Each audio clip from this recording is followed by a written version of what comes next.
No claim without a chore.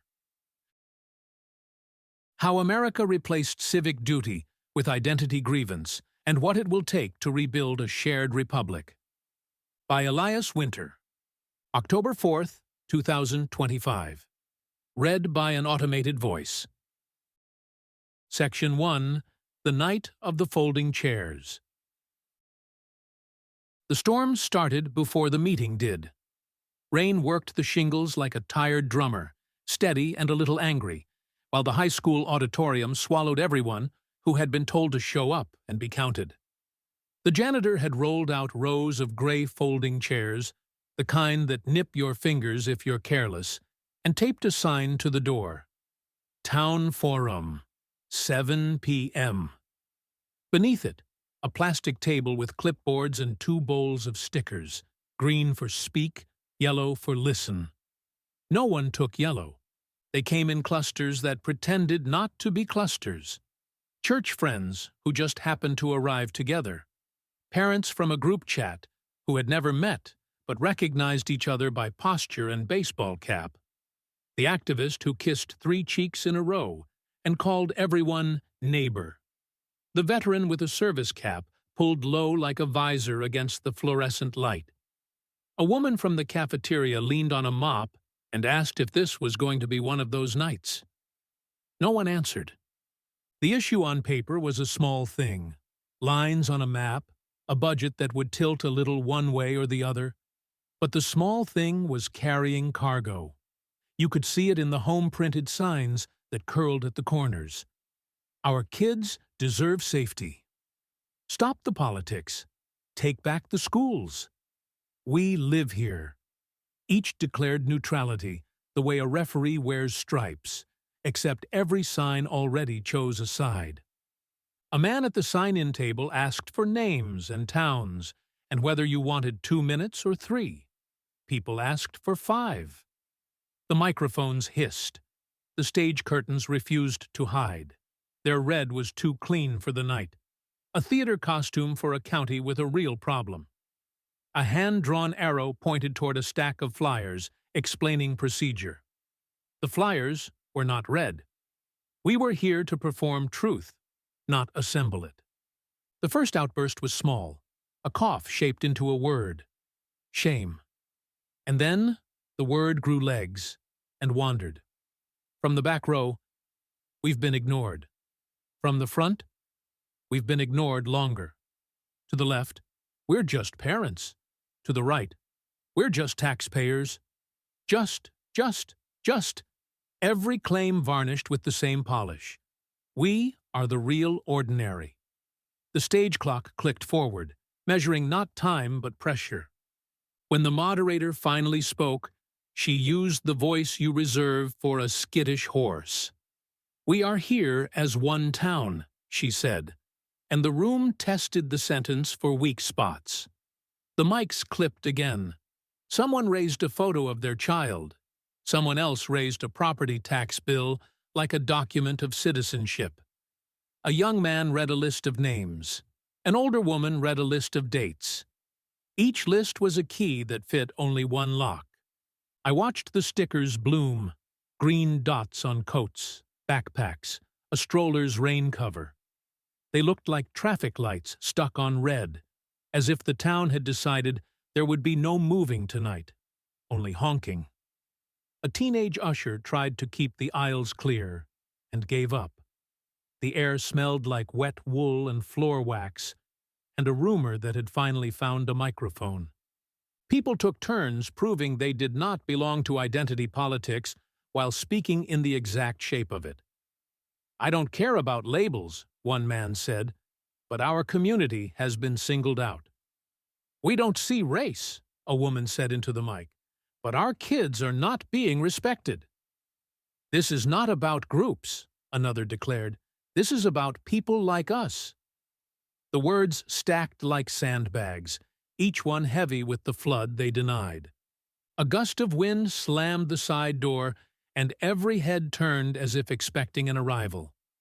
Nothing came in but cold. The janitor shut it and twisted the latch with the care of someone who knows how small hardware can fail big evenings. On stage, the moderator reminded us we were neighbors. On the floor, neighbors rehearsed their opening statements like prayers they had not yet decided to believe. The storm kept its tempo. The microphones found it and translated the rain into static, which felt honest. I thought of old photographs in which men in their Sunday coats carried ladders after a fire, and how different the town looked when a problem required hands. Now we were all holding evidence instead. Reports, screenshots, memories, grievances. We balanced them like trays we couldn't set down. A boy in the front row fell asleep on his mother's shoulder. His breathing was the only thing that didn't argue. Somewhere between the third and fourth speaker, a fact tried to enter the room and was waved off for being impolite. The speakers were telling a different kind of truth, the kind that must be seen before it is weighed. "Look at us," each said, in one form or another. "See what has happened to us." Every sentence reached for a stamp that would make it official. By the time the veteran stood, the room had learned the chorus. He didn't sing it. He spoke softly about road closures during floods, how the volunteer crew used to throw sand in the back of pickups and drive wherever the water bossed them. "We didn't ask who lived on which street," he said. "We just went." He sat down to polite applause that ended too quickly, like a door that didn't catch the latch. The next speaker called him privileged. A woman in the aisle wiped her eyes and said she was tired of being told to wait her turn. A man shouted that his turn had never come. The ushers moved the microphones closer, as if proximity could heal translation. At 8:12, the moderator tapped the gavel, and the sound was smaller than the room. "We will proceed in order," she said. It was an admirable sentence, and it did not change us. What happened in that auditorium is happening everywhere that fluorescent lights gather the damp and the angry. The particulars differ. The choreography repeats. We come not to share a chore, but to present a claim. We swear off tribes and then take attendance. We pretend the lines are new when the paper is old. The rain thickened, and still we stacked our words like sandbags. How did a country once organized by duties come to speak this new language of wounds? And when did the largest crowd decide it was fluent? Section 2. After the Wedding of Law. There was a day, several in fact, when the law put on its best clothes and kept its promises. The Civil Rights Act, the Voting Rights Act, the Fair Housing Act, signatures exchanged like rings, photographs flashed, and for a breath the country believed it had married itself to its better self. The vows were plain. Same rights, same doors, same line at the polling place. The victory was not an altar. It was a key. You turned it, and a locked room became a hallway anyone could walk. What should have followed was the ordinary. School buses that weren't color-coded by fate, courthouses that didn't whisper, and ballots that didn't ask the wrong questions. Many of the people who fought for that day wanted just that, entry without costume. The language was universal. Keep faith with the Constitution. Stop lying about who counts. Let us join you at the table and finally talk about something else. Politics heard the applause, then leaned in with a calculator.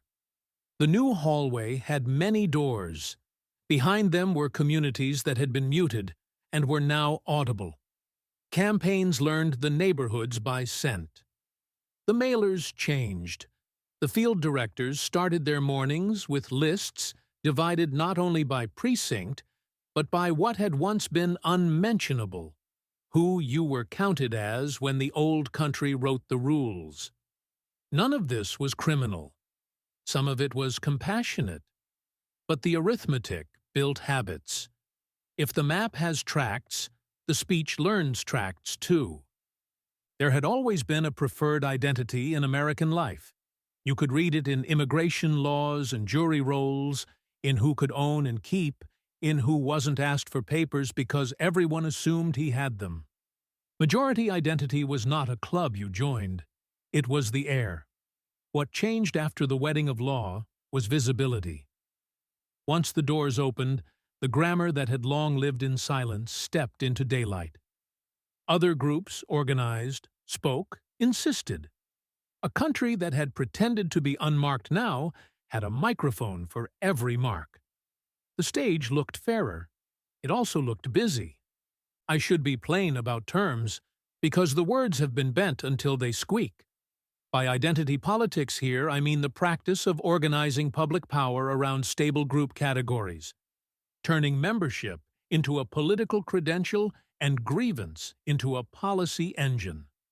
Not the march that demanded equal standing under law. That was justice, and it was overdue.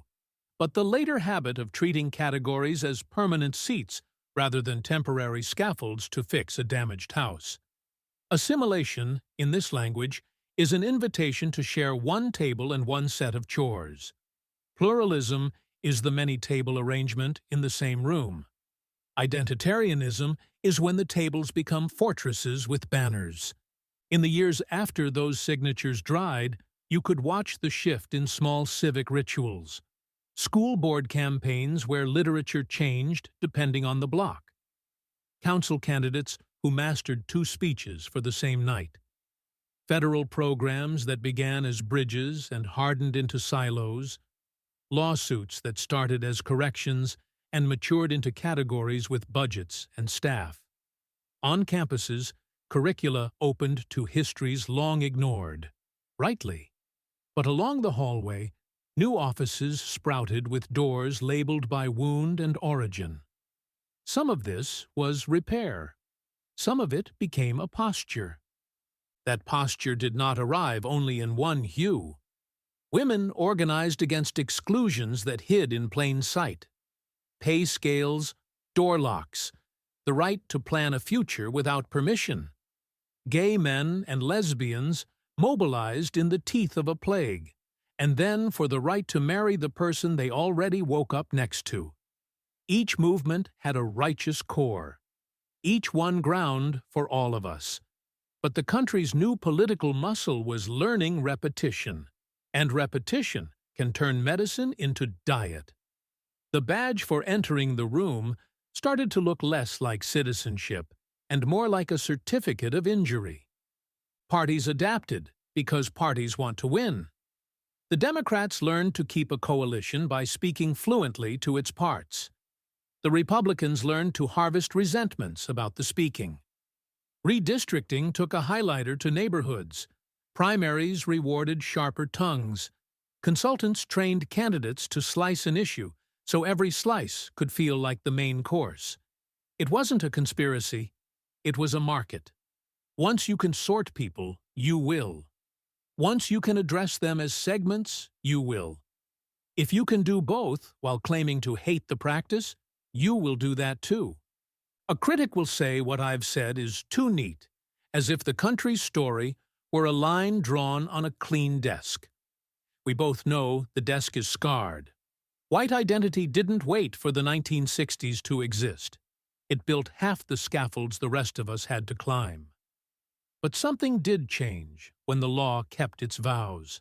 The symmetries became public. You could hear the cadence of group claims without leaning in. You could measure them by turnout, by mailers, by floor speeches. You could feel it in the way respectable people learned to say community when they meant constituency with leverage. Back in the auditorium, the signs that declare "We live here" are the grandchildren of this period, honest and also recruited. The ordinary citizen, once told that equality meant a single doorway, has been taught to present as a member before a neighbor. The wedding gave us the key. The years after taught us to flash it at each other like a badge. There is a difference I will not let go of. The march that asked for equal law does not belong in the dock. The strategies that came later, the permanent filing of humans into durable stacks for political convenience, do. You can honor the first without drinking the second. You can thank the movement that got you into the building and still refuse to spend the rest of your life living in the lobby. This is the hinge on which the next turn will swing. Because once a country learns to speak in categories, the lesson does not stay put. Sooner or later, the largest crowd notices the game, finds its corner, and begins to chant in a voice it believes is just common sense. Section 3. The Credential of Wounds. Freshman week at the State University ran like a market. On the quad, a bright row of tents sagged under late summer heat, each with a banner, each with a clipboard, each with a bowl of something, buttons, snacks, instructions. A student with a lanyard the color of stoplights waved me toward a table that read, "Claim your story." She said it softly, as if the words might bruise. At one booth, a volunteer placed a ribbon on a girl's wrist and told her about study groups and emergency funds. At the next, a boy wrote his parents' names under a column labeled First Gen and took a coupon for textbooks. Farther down, another table offered mentorship nights and a stack of pamphlets about safety, written in 3 languages. The help was real. So was the performance. You had to say who you were in a way that could be filed. Offer the right details, and doors would open. The handout called it community. The line felt like triage. This is how the medicine of a just era becomes a habit. Tools built for repair turn into uniforms. We had needed categories to hunt discrimination in a city that lied about its habits. We had needed focused attention to reach those people the old order mislabeled as fog. It worked. People stepped into light that had never touched them. But over time, the forms remained after the fracture had mended, and the country learned to walk around holding them out like passes. The credential of wounds traveled quickly because it solved more than one problem. It directed resources. It granted a name. It explained why the door had been heavy for so long. But it also began to answer a deeper ache no dean's list could touch. The ache of belonging in a country that had quietly trimmed away the old obligations.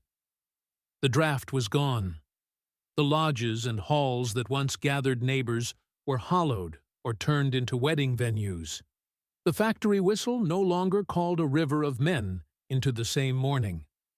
We still needed to feel we were necessary to someone. The credential lighted up the scanner. It said, "We see you. Enter here. This line is yours." I won't pretend the early claims were anything but righteous. Women had walked through locked doors so often they knew the scratch pattern by heart. Gay men buried their friends and then carried a country into admitting their relationships were not a seasonal error. None of that was theater. It was stubborn, ordinary courage, and the victories changed daily life in ways that didn't make headlines because they were finally normal. A nurse who could list her partner under family, a woman who didn't need a man's permission to steady her own future. These were repairs, not roles, but roles arrived. They always do when an institution decides it can manage a human being by filing them. The grant applications wanted proof in thick paragraphs. The HR training needed boxes it could audit. The news segment needed a single face to stand for 1,000,000 stories, and then another to oppose it. And slowly, the country's tongue adjusted. People learned to speak their injuries first, not because they wanted pity, but because the system had taught them that was the fastest route to a room with chairs. Go back to the auditorium and watch how a claim is made now. As a is the doorway. What follows may be honest and hard-won, but the country has learned to react not to the evidence, but to the credential attached to it. As A becomes an access code. The argument that used to begin with common terms now starts with a category and never quite walks out of it. There's a cruel economics to this. If categories open doors, categories will multiply. If attention pays, attention will be chased. Institutions begin to depend on the very tensions they promise to soothe. Budgets, careers, and reputations grow sturdy roots in soil that must remain disturbed to justify the planting. And because it is embarrassing to admit that suffering can be professionally useful, we build a language that frames usefulness as purity. The classroom changes, the office changes, and the self changes. Less a citizen navigating a shared task, more a claimant maintaining a license. The credential spreads because it is portable.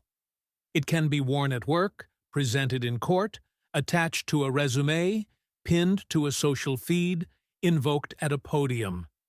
It can also be weaponized quietly, a way to end an argument without answering it.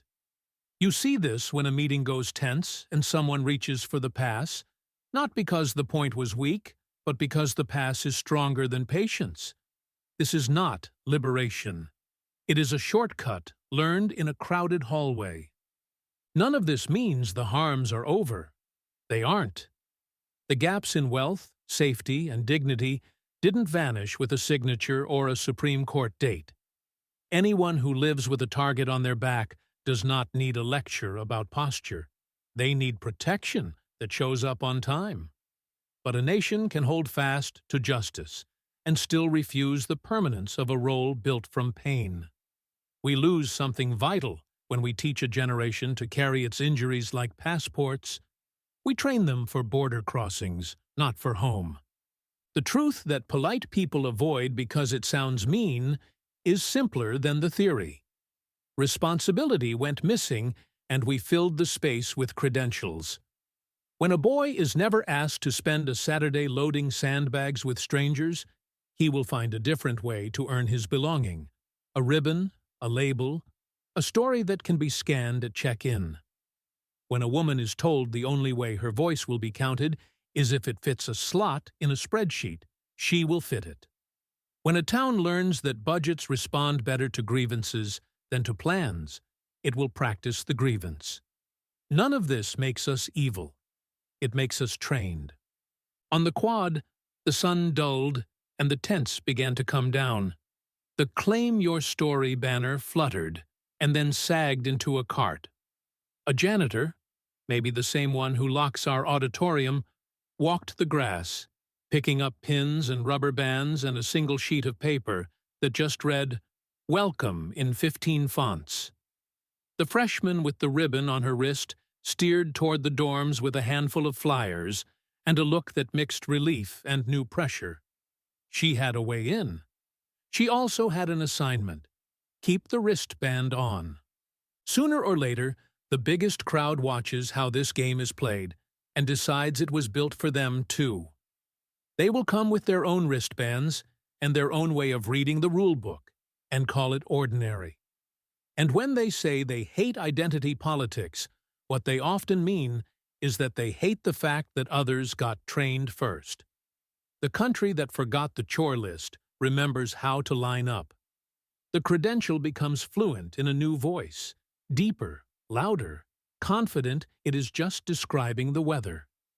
We think we are solving loneliness with recognition, and for a moment, we are. The trouble is what happens next. Recognition becomes a badge, the badge becomes a habit, and the habit becomes a border that even friends must show a pass to cross. That is not a republic.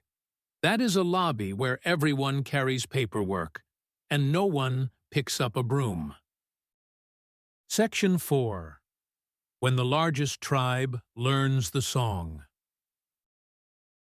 Saturday morning at the county fair, the radio truck set up early, mast raised, speakers aimed at the livestock barn.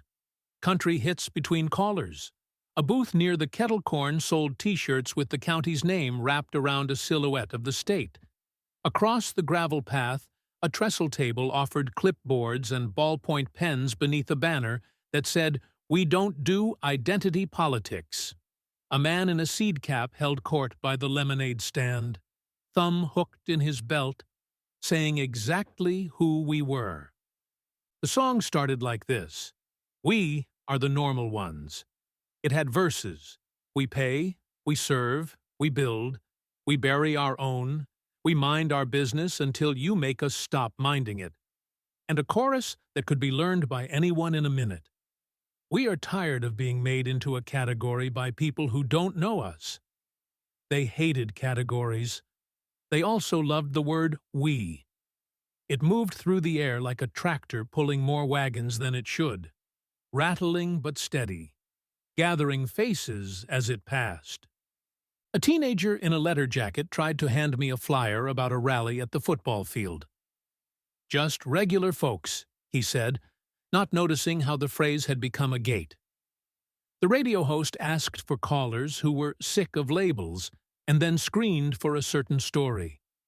The job lost when the plant left, the kneeling on television, the holiday that changed its name, the teacher who sent a note home about new words for old things. Each call fit a pattern. Each call asked for the same thing: recognition without the cost of saying which group was asking. In the church hall later, folding tables held casseroles and petitions. A retired lineman explained the difference between what he once assumed and what he now announced. "We didn't have to say it before," he told me. "Everybody knew." Knew what? He didn't say, because the answer filled the room by itself. Who belonged at the center of the picture? Majority had been a quiet season for so long, it felt like climate. When forecasts arrived that the season was changing, new census math passed around like a rumor. Maps on the evening news that colored suburbs in unfamiliar shades. The quiet broke. Weather became a story with characters and a soundtrack. They did not invent the tune, but they amplified it with county fair speakers, church basement acoustics, school board microphones, stadium chants. The method was borrowed and made local. Testimonials, shared slogans, a traveling merch table, grievance with a logo. The certainties were homegrown. We are being replaced by a language that forgets us. We are being mocked by people who rely on the things we built. We don't want special treatment. We want our place back. The word "back" carried more freight than any truck in the parking lot. There is truth in the frame they hold up. Factories closed. Pills spread like frost over whole valleys. Flags returned to families folded into triangles after wars that didn't even get names people could find on a globe. You cannot preach away a headstone. You cannot call a man's addiction an abstraction when he's shaking in front of you. The losses are real, and the people who carry them have earned the right to say so out loud. But watch what the losses get turned into when a consultant takes a seat and opens a laptop. Pain becomes a banner you can march beneath. Neighborhood becomes constituency. The old pronoun "we" hardens into offense. By afternoon, the football field looked like a holiday that had been waiting for permission. Flags, hats, a stage on the flatbed of a truck. The sheriff waved from a tailgate. Pastors said a prayer. The local contractor donated the sound system and adjusted the levels himself. When the featured speaker arrived, one of our own, the introduction made sure to say, he read from note cards and then abandoned them when the crowd began to feed him his lines.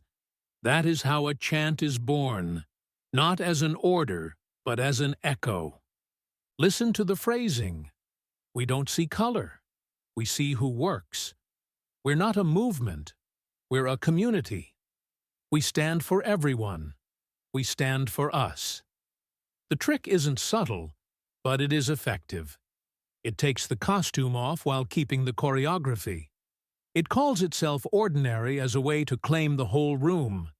It uses the largest number the country has ever known and calls it nameless. It says it has no song, and yet the bleachers are singing. If you point this out, you will be accused of slander. The rebuttal is swift. We hate identity politics. which is true in one sense. They hate the other identities for learning the microphone first. What they love is the comfort of thinking their we is just the weather again. What they practice is the biggest identity politics this country has ever seen. Unapologetic when it is angry, invisible when it is asked to explain itself. A neighbor from the fair told me he'd never joined anything before. "I'm not that kind of person," he said, and then described the schedule for the next 3 meetings. The telegram channel, the yard sign strategy for the block with the cul-de-sac that always goes the wrong way. He said he didn't like politics. He meant he didn't like calling this politics. It felt to him like a family finally learning to speak in one voice. Evening fell, and the field lights came on late so the sky could have its say. People lingered as if being together were proof. The radio truck packed the mast, the hats went back into the cab, the teenagers took selfies in the end zone. The sheriff did a slow lap with his hands behind his back. Pride and worry both there in the walk. Somewhere beyond the bleachers, the plant was still closed.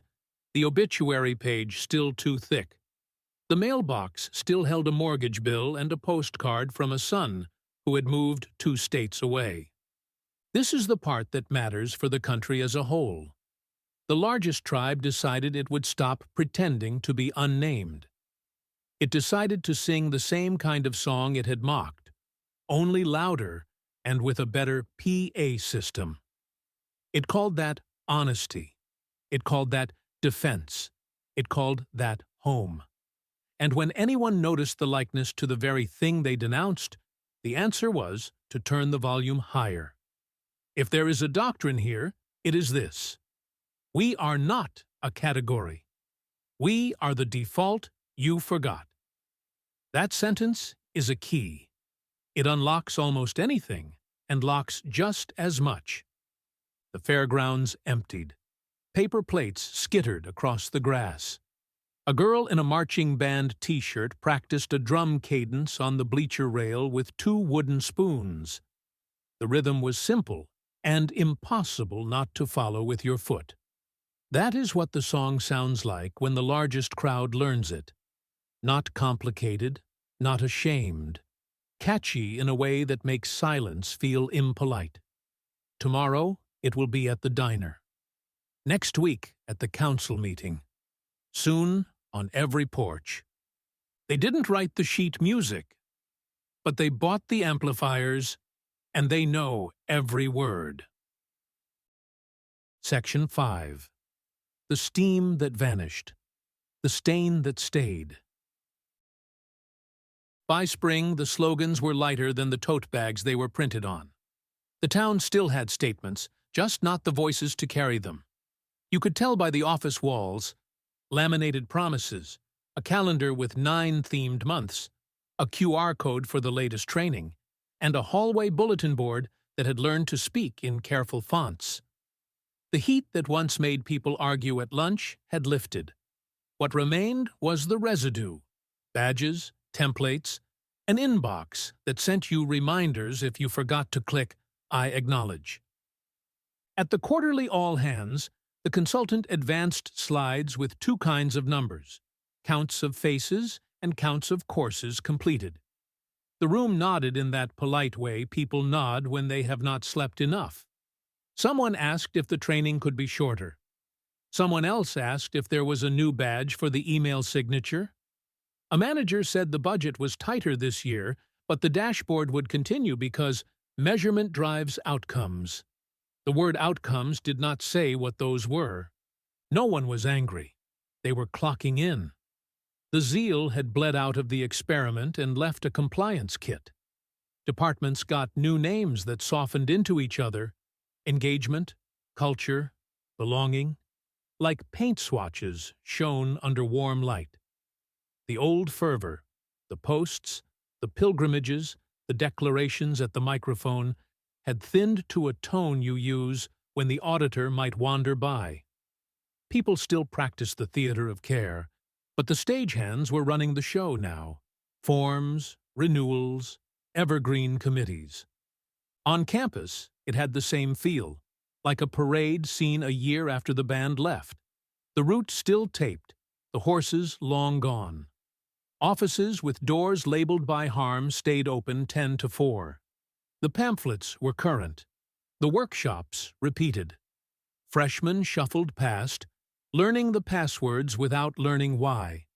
A dean said the temperature had cooled, which was true, and that the work continued, which was also true if work meant the upkeep of a system that could outlive belief. Meanwhile, in the places where belief had found a new home, the temperature was rising. The loudest critics of the old slogans had built their own. The school board meetings turned into booking calendars for traveling speakers.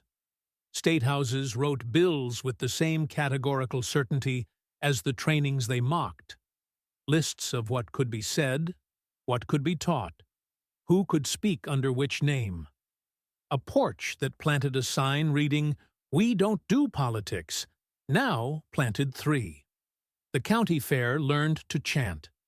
The radio hosts did not need consultants. They had call-ins. There was a geometry to it.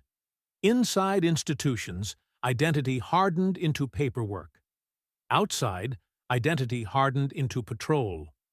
One side kept the binders, the other kept the bullhorns. Both insisted they were protecting the ordinary. Both used sorting as a tool. One had a diversity statement the lawyers had tuned. The other had a sheriff willing to pose for a photo in front of a banner that said what people were careful not to put on paper. If you wanted to see the stain that stayed, you didn't have to look for scandal. Look at the easiest habits.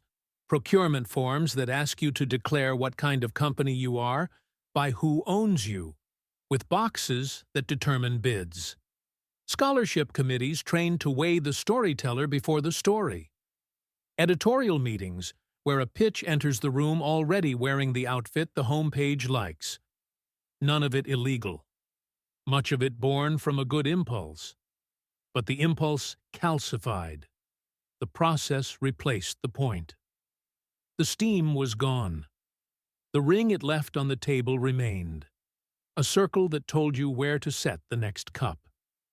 The culture warriors on the courthouse steps mocked the circle and then used it.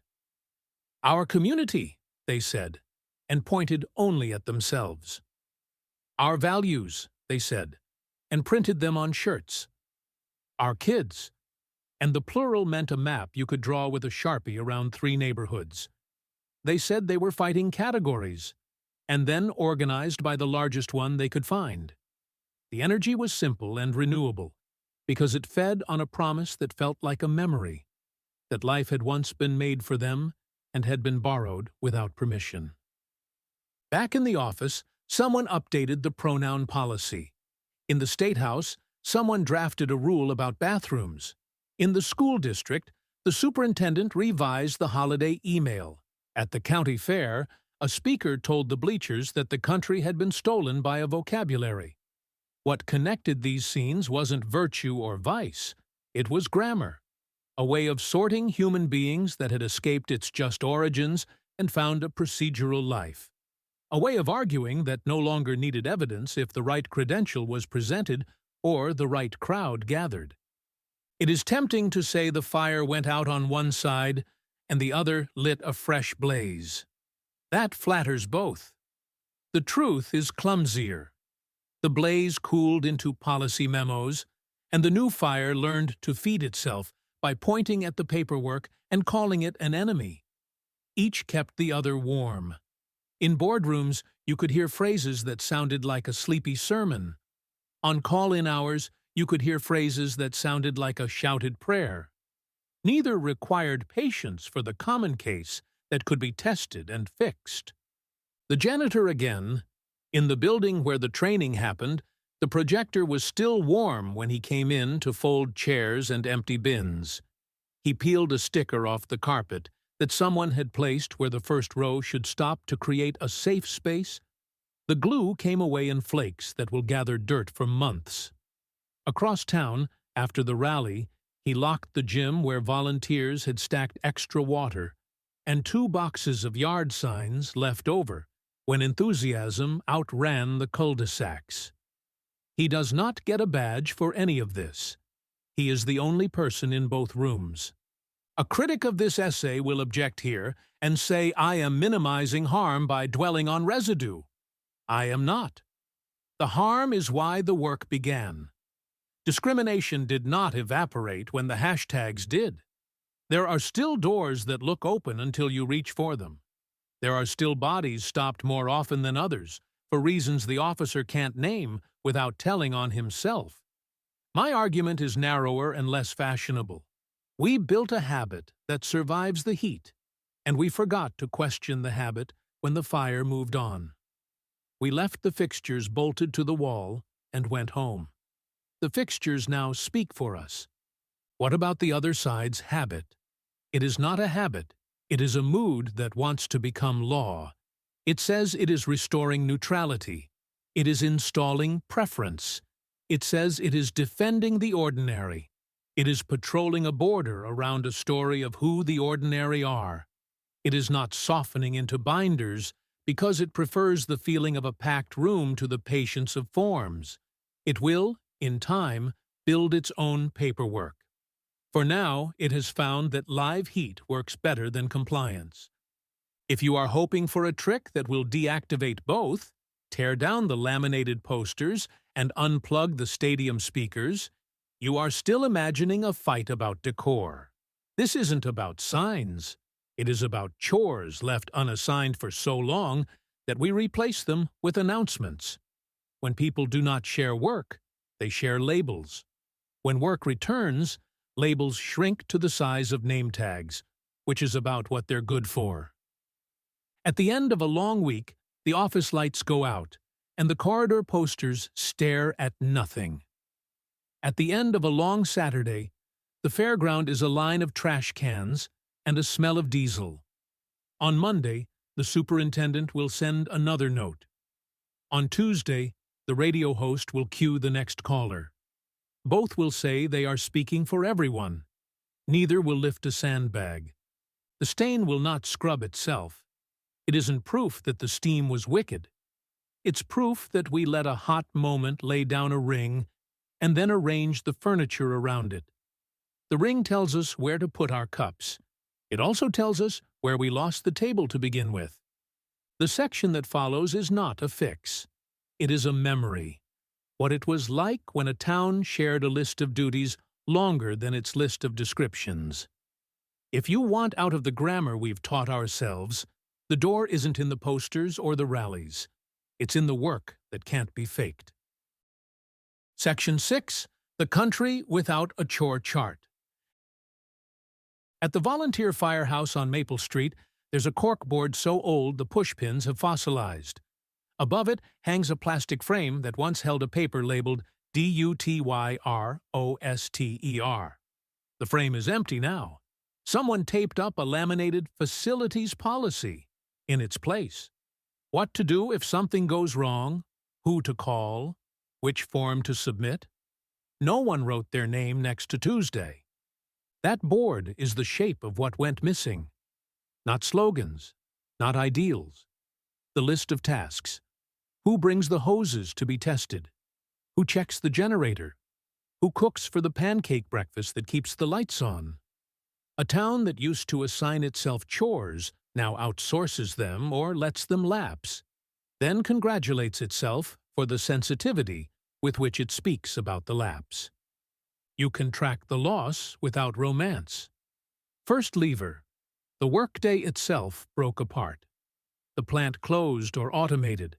The union hall's calendar planked over. The shift bell that synchronized mornings went silent. An Uber shift replaced a swing shift. A dozen flexible jobs replaced one hard one, and flexibility is not a schedule you can build a meeting around. Men who used to see each other at 6 a.m. saw each other on screens, if at all. When bodies stop sharing time, they stop sharing duty. It isn't malice. It's physics. Second lever. The way we do politics rewarded segments over squares on a chalkboard. Primaries became the real elections. Safe seats became safer. Gerrymanders poured districts into containers that never spill. To win a primary, you don't need the town. You need the slice with the highest turnout and the sharpest appetite. Consultants learn to speak to slices and get paid either way. A candidate who once needed the firehouse breakfast now needs a viral clip and 3 major donors. The math changed, the manners followed. Third lever, the information pipes were reworked so that attention behaved like water, seeking the lowest notch. An algorithm cannot assign chores. It can only deliver what keeps a thumb from resting. The simplest fuel is grievance, and the cheapest version of grievance is category. A feed rewards the sentence that says, "Who has failed you?" not the spreadsheet that lists who will bring coffee to the sandbag pile at dawn. Chores are slow. Outrage is instant. We built a machine that hates appointments. A quieter lever lives in the offices we call risk. Liability regimes, professionalization, credential creep, all of them made it harder for amateurs to keep a town running. The Boy Scouts canoe trip needs 6 forms and a lawyer. The church potluck wants a food handler certificate. The river cleanup requires insurance a neighbor group can't afford. Professionals are useful. They also crowd out the ordinary person who used to show up with a rake and a thermos and feel, by dusk, that the day had counted. What rushes into a vacuum like this will not be silence. The posture of grievance works because it does 3 jobs at once in a world that has unbolted the duty board. It gives meaning, a story that explains why the day felt thin and who took the thickness away. It offers belonging. You can join a chorus without waking up earlier or learning Robert's rules. And it delivers moral cover. If your role is to testify to harm, the burden of repair belongs to the named offender. The posture says, in effect, my part is to be the proof. It is efficient and, in the short term, intoxicating. We should not kid ourselves about how easily this gets institutionalized. The office learns to reward the credential because it is legible. The campaign learns to reward the credential because it turns out voters. The newsroom learns to reward the credential because a category in a headline behaves like bait. A janitor learns to keep 2 sets of keys, one for the auditorium, where people declare, and one for the bay where the old truck still waits with a quarter tank of gas and a battery that might not hold. But the appetite that sent neighbors to the fair and parents to the auditorium did not come from nowhere. There is a hole where the chore chart used to be. Without tasks that require strangers to aim at the same stake in the ground, the country will keep writing descriptions of itself and mistaking those descriptions for a plan. We say community the way you say a password. We never ask for volunteers on Thursday. If you doubt the power of assignments, watch a town in a flood. If the water is an inch from the back steps, the man who last week shouted through a microphone is happy to carry bags, and no one checks a credential at the pile. When the water recedes, we forget that feeling and go back to the theater. The question, then, is whether a republic can simulate the flood without the harm.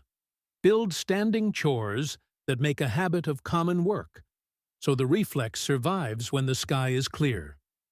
This is not nostalgia for the parts of the old order that deserve to die.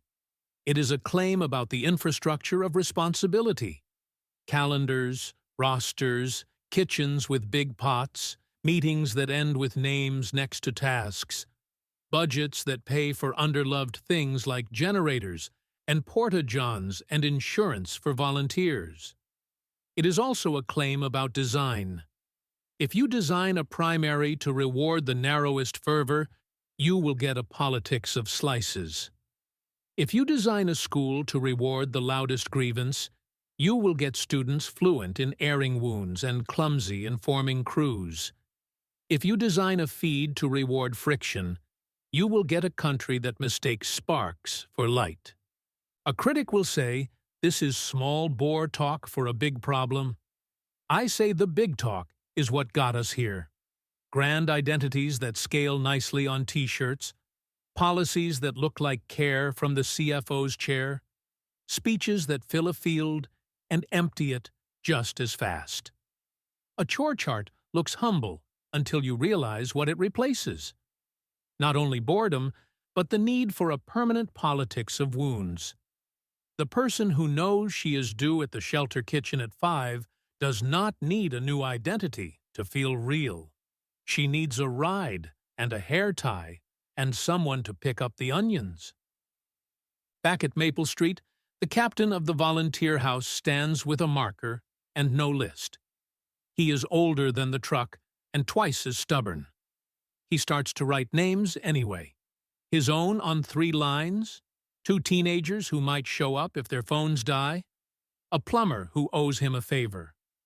The board looks ridiculous, and it is the only serious thing in the room. He is rebuilding a language we once knew by heart. This is what I will do. This is what you will do. This is when we show up. This is how we'll know we did it. We do not need to agree about history to agree about Tuesday. We do not need to settle every claim to assign Thursday's crew. The country learned to describe itself so well, it forgot how to move its hands the same way. Bring back the roster, and half the grammar we hate will atrophy from disuse. Not because anyone lost an argument, but because someone has to test the generator. And if they don't, the lights go out, and we are back to shouting in the dark. Section 7. Terms for a ceasefire. They booked the middle school gym because it was the only room with a floor big enough for disagreement. No theme banners, no consultant, just a dry erase board that still smelled like last winter's basketball practice. The janitor unlocked the double doors and stayed by the bleachers, arms folded as if he'd been asked to keep time. A teacher rolled in a cart with markers. The moderator, same one from the auditorium, tapped the cap against her palm. "We're not here to re-argue last year," she said. "We're here to decide what we'll do next week." Someone exhaled in a way that sounded like relief and challenge at once. She drew a line down the center of the board and wrote terms in square letters. The room did not trust the word. It sounded like a treaty drawn by people who enjoyed treaties. But ink on white felt better than another evening of speeches that curdled by the door. "Term 1, she said. "No claim without a chore." She wrote it, and for once, no one groaned. "If you want the microphone, bring a task with it. A shift you'll cover, a dollar you'll raise, a crew you'll join, a duty you'll adopt that anyone, friend or opponent, can verify by Thursday. Speak as whoever you are. That isn't the point. The point is that sentences unaccompanied by labor have filled our calendar, and the calendar is not a stomach." The left side of the room nodded first. The right followed, suspiciously, but they followed. Term 2. Retire the opener, as a B, unless the detail changes the fix. You can tell your story. It matters. You can cite your category when harm is specific and remedy requires it. But we will not grade arguments by the badge on the lanyard anymore. We will grade them by whether they can be built, repaired, or enforced in daylight. If the plan is universal, speak it that way. If it's targeted, show the target and the metric for when the target disappears, so the policy can too. The markers squeaked. The room adjusted in their chairs the way you do when clothes fit again. Term 3. Sunset the fixtures. Every committee, office, initiative, and training that was born for crisis now carries an expiration date unless it proves results you can touch. Not a vibe, not a feeling of awareness. Results. Fewer overdoses, fewer suspensions, more apprenticeships, More first-time business licenses on the neglected side of town, quicker response times, cleaner river after a Saturday crew. If it works, it stays. If it doesn't, it ends with thanks. No more immortal paperwork. Term 4. No restoration by erasure. The majority bloc that learned the anthem at the fair does not get to call itself neutral while writing rules that make other people vanish. No bans that exist to humiliate. No curriculum edits that pretend whole neighbors never lived here. If your policy requires pretending, it's a non-starter. If you want tradition, keep the door open while you hang it. If you want order, put your name on the roster that makes order humane. Say out loud what you are, largest, loudest, and stop calling it weather. Term 5. Redesign the machines that reward slicing. Open primaries, or ranked ballots, or multi-member districts. Choose the version that fits our state. But we will not keep structuring elections so the narrowest appetite wins the only race that matters. We'll give map drawing back to a citizen pool chosen by lot. We'll allow more than one kind of neighbor to win a seat at the same time. We're done letting consultants tell us our town is a set of silos that never meet except in yard signs. Term 6. Trade credits for crews. Schools will keep teaching hard history and the dignity of every student. That stays. But prestige will flow toward crews that build something together, not toward performances of pain that never leave the seminar room. Every sophomore does a term of civic apprenticeship with people not from their lunch table. EMS, elder care, trail work, code tutoring, kitchen shifts, water testing. 30 hours a term, graded by completion, not confession. Term 7. Liability off-ramps for volunteer work.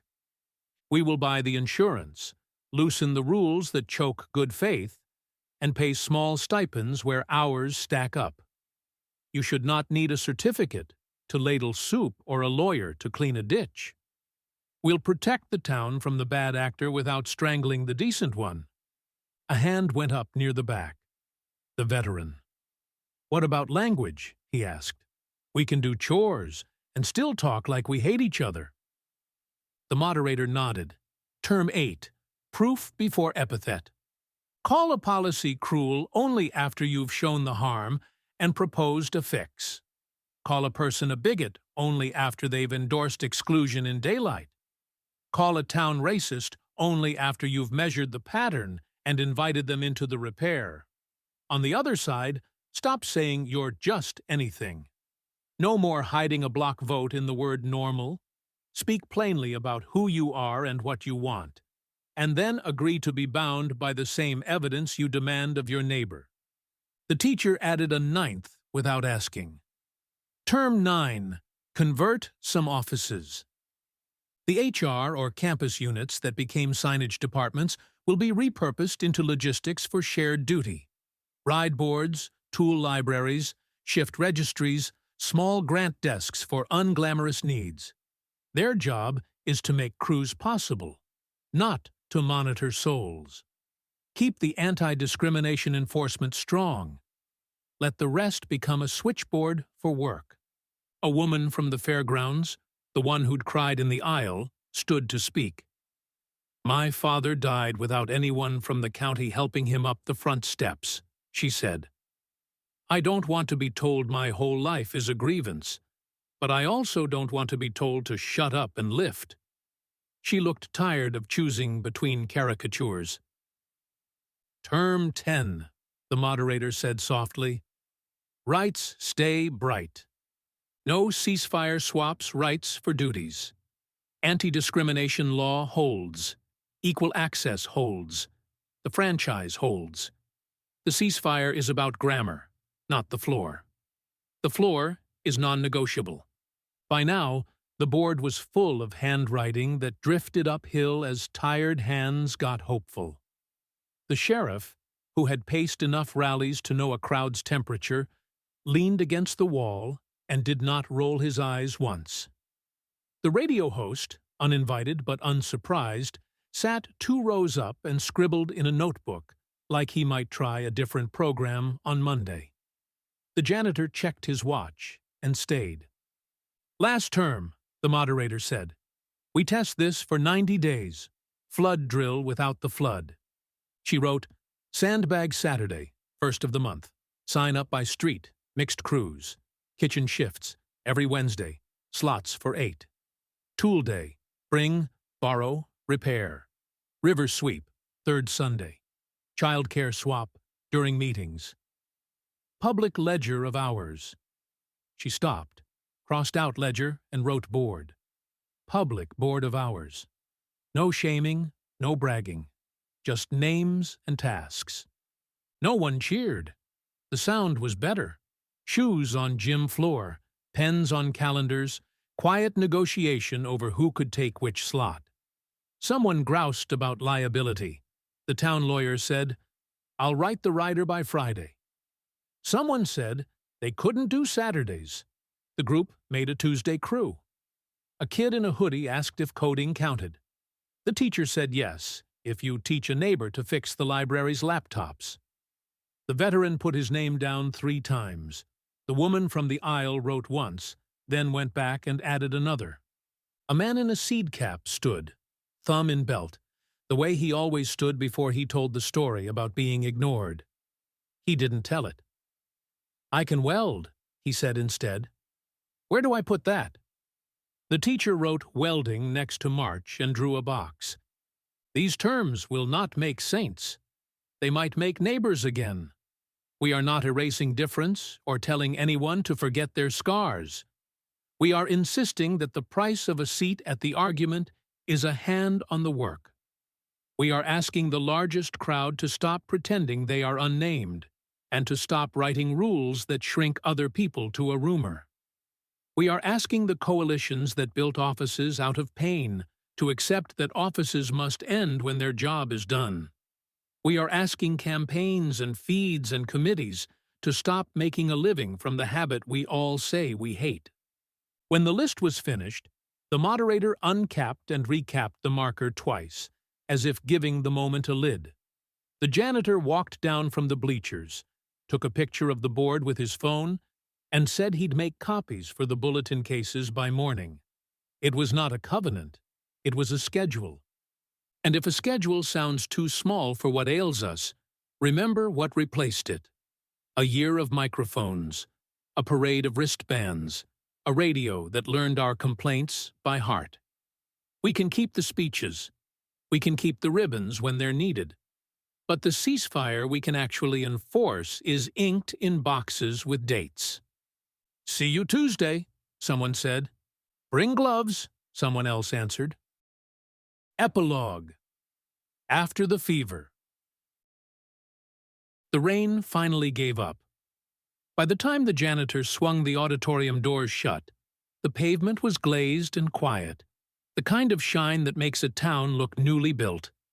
Inside, the floor was clean, except for a few green stickers stuck like leaves where the front row had been. He knelt, scraped them up with a pocket knife, and dropped them into a coffee cup he used for lost screws. On the bulletin case by the entrance, a fresh printout faced the glass. Sandbag Saturday, Tool Day, Kitchen Shift, River Sweep. Names already filled the first lines in crooked ink. Someone had drawn a small star next to WELDING. The radio host tried a different show on Monday. Fewer calls, more visits. He took a mic to the repair day at the library and let a kid explain how to revive a dead laptop. The segment landed heavier than last week's outrage. Not because it was profound, but because it finished. At the gym, the markers squeaked again. Shifts added, 2 crossed out, 1 reassigned, because the plumber's truck threw a belt. In the school hallway, a boy taped a sign for childcare during meetings. He didn't ask permission. He wrote a time and a room number and drew an arrow. 3 toddlers showed up with snacks. Their parents stayed through the vote. On Maple Street, the The firehouse lights were on at dawn. The captain checked the generator and left the clipboard open on the table with 3 boxes ticked and 1 blank. The veteran signed the blank on his way to the river. He didn't bring up the old speech. He brought a thermos and 2 pairs of gloves. The woman from the aisle came with a tape measure and a notebook. Her father's steps had been too steep. She traced a handrail on paper and asked the welder if he could build it. He could. They argued about height, settled on a number, and wrote it down like a promise you could hold with a wrench. At the fairgrounds, a banner from last month sagged between 2 light poles. No one bothered to take it down. A crew from the park department unrolled new bases for the concession stand tables and asked whoever was standing around to carry them. They did. The stands looked ready for a season that hadn't been scheduled yet. There is no moral here that fits on a sticker. The town is still itself. Sharp edges, long memories, quick tempers. The paperwork did not melt. The chance did not vanish. But some of the hours shifted from telling to doing, and that is a change you can weigh without a survey. At night, the janitor made one last loop. He locked the auditorium, then the gym, then the door to the room where the board hung with next month's boxes. He didn't pray over it. He just checked the tape and pressed the corners flat. A nation is not saved by speeches or slogans. It is kept by people who agree on where to be and when, and then show up. When we do, the temperature drops. The fever doesn't end with an announcement. It breaks when the work begins. Elias Winter, author of Language Matters, a space for reflection on language, power, and decline. Thanks for reading Language Matters. Subscribe for free to receive new posts and support my work.